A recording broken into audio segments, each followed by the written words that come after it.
Video ini dibuat setelah saya setahun di Jogja.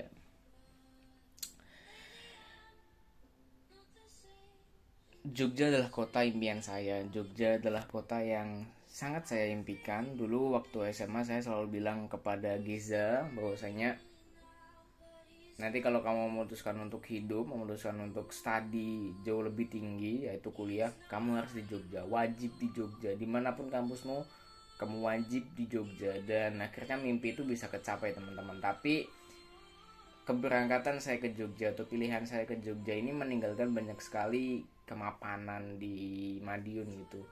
Dulu secara pekerjaan, secara teman, koneksi dan lain di Madiun tuh sangat mengagumkan, atau saya sangat sangat sangat nyaman gitu saat di Madiun. Dan saat saya memutuskan untuk kuliah di Jogja, dan mau gak mau saya akhirnya meninggalkan atau menegasikan banyak kemapanan di Madiun gitu, mulai dari pekerjaan, kemapanan teman, kemapanan relasi, dan kemudahan-kemudahan hidup tuh ditinggalin gitu untuk studi, untuk belajar di Jogja.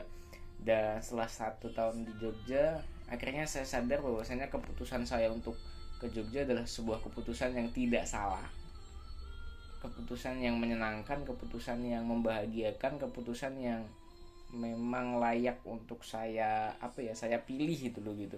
Karena dulu bingungnya tuh ada dua teman-teman.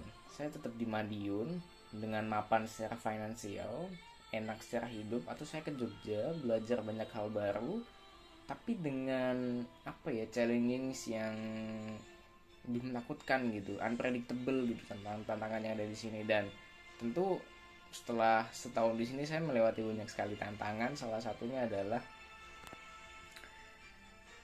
bisa ketemu dengan teman-teman yang suportif, bisa ketemu dengan teman-teman yang punya keberagaman yang beda gitu. Diversity-nya tuh gokil di sini. Ada temen yang di Aceh, ada temen yang di Papua, Sumatera, Sulawesi, Maluku dan lain tuh banyak sekali gitu. Dan di situ akhirnya saya bisa melihat Indonesia tuh jauh lebih luas gitu setelah di Jogja. Dan ternyata tiap suku tuh punya karakteristik masing-masing gitu. Nah, dan ada banyak sekali capaian-capaian yang saya dapatkan waktu di Jogja.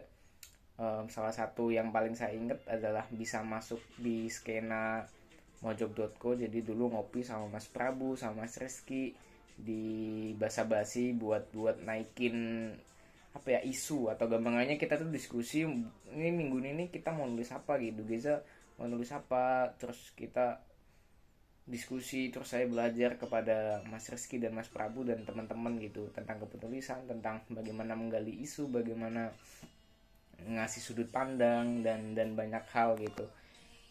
Itu bulan kedua saya di Jogja udah kumpul dengan orang yang saya kagumi gitu, Mas Rizky dan Mas Prabu. Ya meskipun endingnya agak menyedihkan, endingnya nantilah bakal saya ceritain.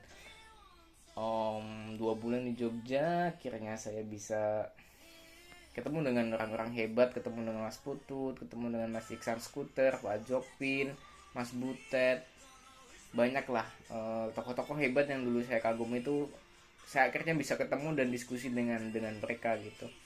Nah setelah itu capaian yang paling saya ingat adalah bisa dapat Vali Funded Air Pemuda Indonesia. Air Pemuda Indonesia itu salah satu NGO atau lembaga sosial kemasyarakatan yang biasanya tuh ngasih pengabdian masyarakat gitu teman-teman, dan mungkin salah satu yang terbesar di Indonesia. Dan akhirnya saya lolos Vali Funded.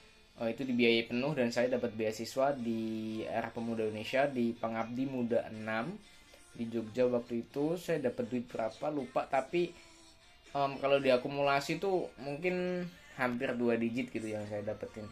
Dan itu adalah sebuah pengalaman yang menyenangkan, dan disitulah saya ketemu dengan adalah salah satu wanita yang ngebuat saya tuh kikuk dengan dia, ngebuat saya tuh oh ini loh tempat saya pulang. Dan meskipun ya nantilah perjalanannya gitu bakal saya ceritain, tapi um, bisa dapat Valifan dari Air Pemuda tuh ngebuka kembali Geza tentang bagaimana pola pengabdian sosial, sustainable development, terus ketemu dengan banyak teman yang progresif dalam pengabdian sosial, terus ketemu dengan teman-teman dari banyak sudut pandang, dan yang paling menyenangkan selain eventnya ya, yaitu bisa ketemu dengan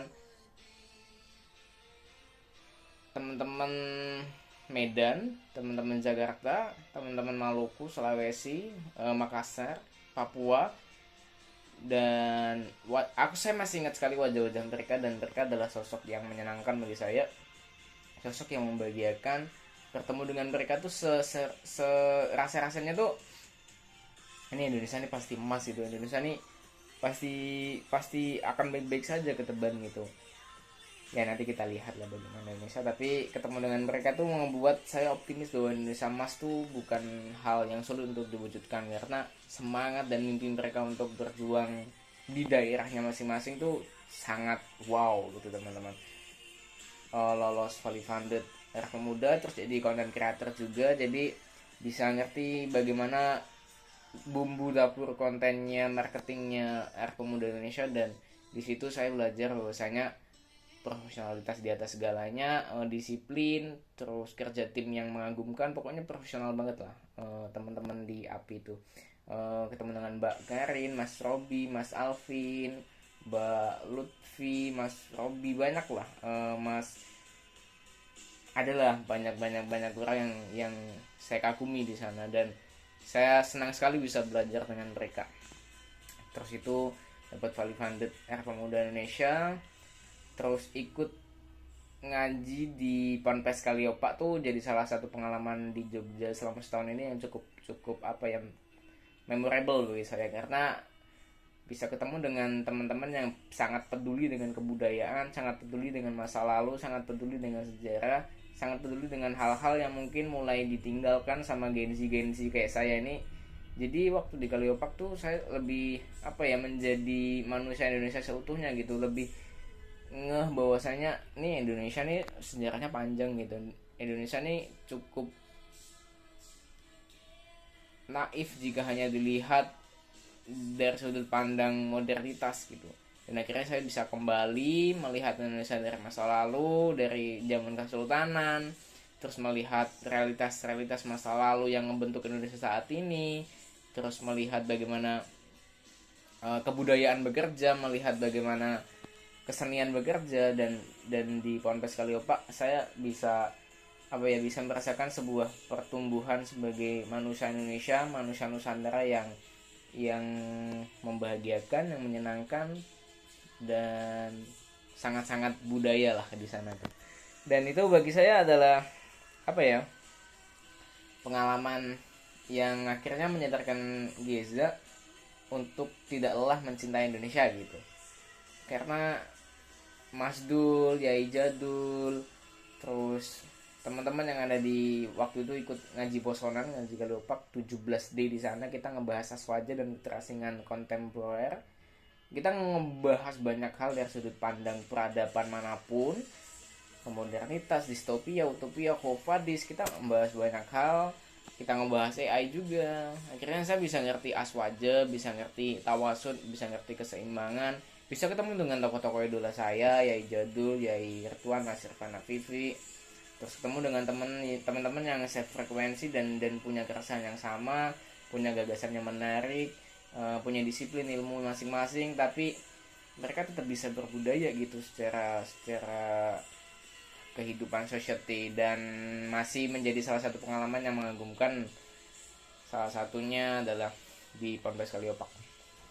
Terus setelah di Ponpes Kaliopak, barangkali pengalaman-pengalaman yang menyenangkan adalah bisa ikut-ikut kelas di MJS, ketemu dengan Mas Agus Mulyadi, ikut kelasnya, dan ketemu dengan banyak teman baru di sini. Terus bisa dapat tempat ngopi nyaman seperti di Manswell Coffee, di Damin Coffee.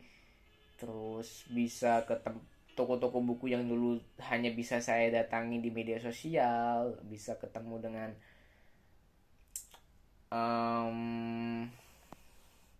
experience baru di kota yang istimewa ini. Terus bisa melihat ketimpangan sosial di Jogja nih dari kacamata elang gitu, dari banyak sudut pandang. Dan saya kutip kalimat saya yang di depan, bahwasanya keputusan saya untuk ke Jogja adalah keputusan yang menyenangkan, keputusan yang tidak salah, keputusan yang memang gambling dulu tapi cukup menyenangkan lah setahun ini. Dan saya akan menjemput tahun kedua di Jogja, dan saya juga ngerti seperti apa kenangan-kenangan ke depan. Yang jelas saya akan melakukan semua dengan sebaik-baiknya, memanfaatkan kesempatan dengan sebaik-baiknya, bertemu dengan lebih banyak manusia, lebih fun dengan manusia, lebih sadar lagi, lebih peduli lagi dengan diri sendiri dan sosial gitu, lebih fokus lagi dalam belajar, lebih serius lagi saat di kampus, dan lebih menyenangkan lah sebagai pribadi gitu. Tahun kedua di Jogja belum ada harapan yang bisa saya omongkan secara detail, tapi yang ingin saya capai adalah bisa jauh lebih bahagia aja.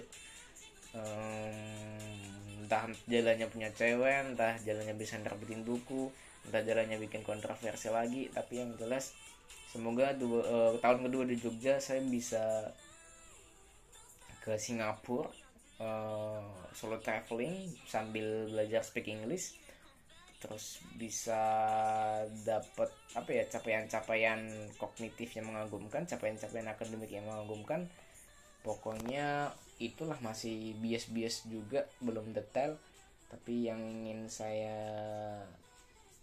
janjikan kepada Gesa di tahun kedua di Jogja adalah hati-hati dan jangan sembrono gitu aja, atau lebih hati-hatilah dalam mengambil keputusan atau saat bekerja atau melakukan banyak hal di sini gitu, karena ekosistemnya sudah sangat berbeda. Terus mungkin itu ya, semoga tahun kedua ini jauh lebih menyenangkan. Thank you. Video ini gak ngerti akan diupload atau enggak, pokoknya di video dulu, tapi kemungkinan akan diupload sih. Terima kasih.